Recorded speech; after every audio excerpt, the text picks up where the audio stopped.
ఇంకో విషయం ఏంటంటే ఇప్పుడు మీరు హెడ్లో నుంచి హెయిర్ తీసే మళ్ళీ మీరు ట్రాన్స్ప్లాంటేషన్ చేస్తున్నారు. ఒకవేళ హెడ్లో హెయిర్ లేకుంటే బియర్డ్లో నుంచి బియర్డ్ నుంచి తీయచ్చు, చెస్ట్ హెయిర్ నుంచి తీయచ్చు, వెనకాల బ్యాక్ సైడ్ వీప్ మీద కూడా కొంతమందికి బారుగా పెరుగుతుంది, ఆ హెయిర్ కూడా తీయచ్చు. ఓకే, అయితే ఎలా ఒక క్వశ్చన్. సో అంటే మన హెడ్ అనేది కొంచెం బలంగా ఉంటుంది. సో ఇక్కడ ఉన్న హెయిర్కి ఇక్కడ ఇది మన ఫేస్ అనేది కొంచెం అంటే సెన్సిటివ్ ఉంటుంది కాబట్టి సో ఇక్కడికి చాలా డిఫరెన్స్ కదా మరి. అంటే మీరు బలంగా ఉన్నదే చూస్తున్నారు, హెయిర్ ప్యాటర్న్. ఓకే, ఇక్కడ హెయిర్ ఒక టెక్స్చర్లో ఒక ప్యాటర్న్లో ఉంటుంది, బియర్డ్ హెయిర్ ఒకలా ఉంటుంది, చెస్ట్ హెయిర్ ఒకలా ఉంటుంది. సపోజ్ మీరు షేవ్ చేయలేదు అనుకోండి, బియర్డ్ ఎంత పెరుగుతుంది? పెరుగుతుంది.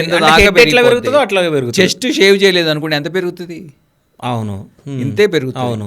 సో దీనికి ఉన్న నేచర్ ఏంటంటే ఇది ఇంతకు మించి పెరగదు. ఓకే, సో వాళ్ళకి ఇంతే ఉందనుకోండి హెయిర్, అది తీసి పెట్టామనుకోండి ఇంతే వస్తుంది. ఓకే, వాళ్ళకి 1.5 ఇంచ్ 2 ఇంచెస్ పెరుగుతుంది అనుకోండి, అంత లెంతే పెరుగుతుంది.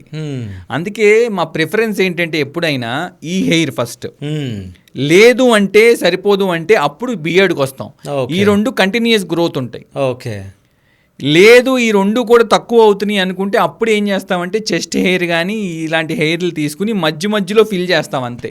ఓకే, మన ఎన్ని 100 సంవత్సరాలు దాన్ని అలాగే ఉంచేసినా అది ఈ లెంత్ కంటే ఇక్కడ ఉన్న చెస్ట్ మీద ఎంత లెంత్ పెరుగుతుందో అంత లెంతే పెరుగుతుంది అక్కడ. ఓకే, సో కాబట్టి మన బాడీ మీద పిచ్చిగా హెయిర్ ఉంది, ఏం పర్లేదు, మనం ఎవరితో పడితే వాడితో హెయిర్ ట్రాన్స్ప్లాంట్ చేయించుకుని పోతే ఇది పెట్టుకుందాం అనుకోకూడదు. ఓకే, ఎందుకు అంటే ఇది ఎక్కువ లెంత్ పెరగదు, అంతే ఉంటుంది. సో బియర్డ్ ఆర్ ఇది, నేను ఇప్పుడు బియర్డ్ హెయిర్ తీసుకొచ్చి మీకు ముందు ట్రాన్స్ప్లాంట్ చేశాను అనుకోండి, ఈ హెయిర్ ఒకలా ఉంటుంది, ఈ హెయిర్ ఒకలా ఉంటుంది, అసహ్యంగా ఉంటుంది. సో ఇక్కడ ఫ్రంట్ వరకు మీ హెయిరే చేసి ఈ బియర్డ్ హెయిర్ని ఏం చేయాలంటే మధ్యలో ఫిల్లింగ్ కోసం వాడుకోవాలి.